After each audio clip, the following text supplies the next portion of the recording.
Since I only have 10 minutes, and the last 5 of those 10 minutes might not be shown to the whole class, I will bring to the front the most important information in my presentation of Spinoza, and push to the end the less impressive. This presentation consists of 3 parts, where invariably there is diversity in the information content of each part, but which are, in general, as simple and straightforward as I could make them. The parts are as follows. 1. Spinoza, a quick overview. 2. Spinoza's primary work. 3. Spinoza, the man. I begin then with the first part, Spinoza, a quick overview. His full name is Benedict de Spinoza. He was born in 1632 in Amsterdam and died in 1677. In the words of the Stanford Encyclopedia of Philosophy, of all the philosophers of the 17th century, perhaps none have more relevancy today than Spinoza, which the validation of this statement will be demonstrated in Part 2. His contributions to philosophy are wide-ranging, as he combines a like-minded view of Cartesian metaphysics and epistemology with Stoicism and Jewish rationalism. Although he has been difficult to categorize, he is widely considered, alongside Descartes and Leibniz, as one of the 3 great rationalists. The philosophy of Spinoza is characterized by strikingly naturalistic views on God and all that exists, by a devaluation of sense perception as a way to acquire knowledge, and an idealization of geometry as a model for philosophy. These all lead him to form a moral philosophy concentrated on a control of the passions, which leads to virtue and happiness. Thus completes the first part. Part 2. Spinoza's primary work. His primary work, which is his magnum opus, is titled Ethics, completed in 1675, but not published till after his death in 1677. I read the first part of this work, which is titled Of God. This part is roughly 60 pages, and it is because of this first part of his work that I believe he is considered to be the most relevant 17th century philosopher today. I might seem to be void of emotion as I speak on this video, but with this first part, Spinoza literally turned over the box which held my beliefs about very many things, and shook it till it was empty, and then refilled it with something beautiful and fulfilling. The goal of this part is to define the nature and properties of God. It is written through a geometrical method, so it is very structured, has a simple format, and is very direct. It begins with definitions, then axioms, and then the main section, propositions.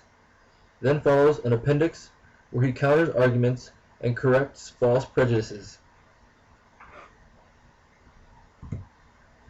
As I began reading it, I was stumped as to what I was reading. Most of it seemed like some kind of gibberish. I felt as if I was confused as I would be if it were a math problem I was looking at. But I kept reading and moved on into the propositions. And toward the middle of the propositions, it clicked. There was like a point where I just sat there and said, "Oh my God, I get what he's saying." I felt like I uncovered a hidden revelation, hidden from most people. Here's what I understood. The God that Spinoza reveals is so far removed from the idea of God I carried in my mind that I became frustrated while reading his piece. I think many of us, when we hear the word God, we automatically revert to a mental picture of some sort of physical being with the form of a human body. I know in my mind, God was some kind of mix of a Jesus-looking guy with light skin, white hair, a long white beard, gowned with a robe, and skin like soft leather, and he was somewhere in heaven. And when I read Spinoza, he was defining and describing God as substance, with an essence and infinite attributes, and that God necessarily existed. I was confused, but then I had the realization. Spinoza is defining a God that is, and literally is, everything. God is substance. God is that one substance, and the only substance to ever exist, that composes every single thing in the universe, in nature. He describes God as nature itself, with a capital N. His Proposition 15 states, "Whatever is in God, and nothing can be, nor be conceived to be, without God." Spinoza was totally disregarding a view of God as a physical being, an anthropomorphic God. And in his Scholium to Proposition 15, he explains through incredible reason how remote such a thought is from a true knowledge of God. Once he explained it, I could not believe how I held an image of an anthropomorphic God in my head for so long. Seriously, I now find it utterly absurd to view God in such a way. And I find it even more absurd if a person only figuratively views God as a physical human being, because doing that is acknowledging how false you are being to yourself. I even did this at one point. As a demonstration, I knew for a fact that there was no God that was in human form. There was no God that was composed of matter. Yet I insisted on viewing God as an old man in my mind? What the hell? How could I ever truly believe when I viewed God as something I knew him not to be? To me, this simple distinction is such a revolutionary concept that I am amazed that a man conceived and published through eminent and flawless method such a thing. Look at me, I even find this radical today. Yet it is such a beneficial and progressive view of God that I believe it will be the new concept of God to take hold with the current and successive generations.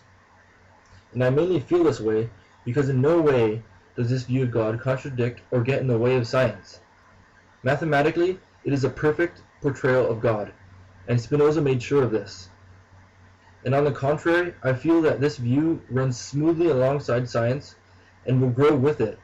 As theoretical physics reveals more and more about the universe, why not attribute this knowledge toward God, which composes the universe?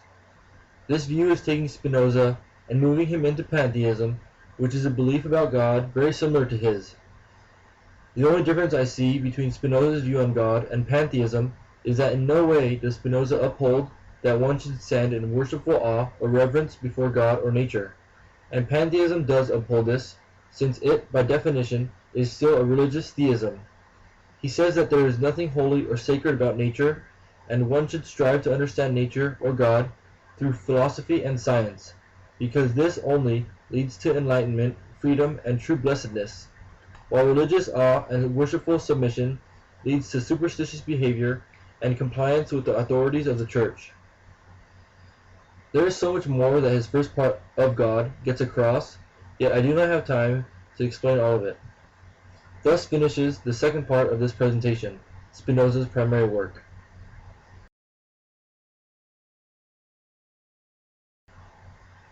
Part 3. Spinoza the Man. Benedictus de Spinoza was born in 1632 into a well-to-do family in the Portuguese Jewish community in Amsterdam. His parents had escaped to Amsterdam because of the Portuguese Inquisition. He was Jewish, and amongst his fellow students at the Jewish school, he stood out as a star pupil. He was brilliantly intelligent, and it was even thought that he was being groomed for a career as a rabbi. Yet this would never happen. First, because he left school to partially help run his father's importing business, where he was to open his horizons of philosophical thought through the people he met, and secondly, because he would be excommunicated from the Sephardic community of Amsterdam at the age of 24. He had already begun his descent from the religion, and this allowed him to freely go his own way, and he was excommunicated under unclear reasons, but most likely because of his avoidance of the synagogue and his growing unorthodox views. He then began living with Christian families while making money as a lens polisher and grinder, while also studying philosophy. He makes a few moves in his lifetime, but always stays within the Netherlands, close to Amsterdam, for publishing reasons. He lives very simply. He publishes his works. Many get banned. He achieves widespread recognition, is offered very aspiring job positions, but turns them all down. His friends offer him large sums of money, but he always refuses. He never marries, and nor does he ever have children. Spinoza was a die-hard philosopher. Thus concludes the third part, and also the presentation.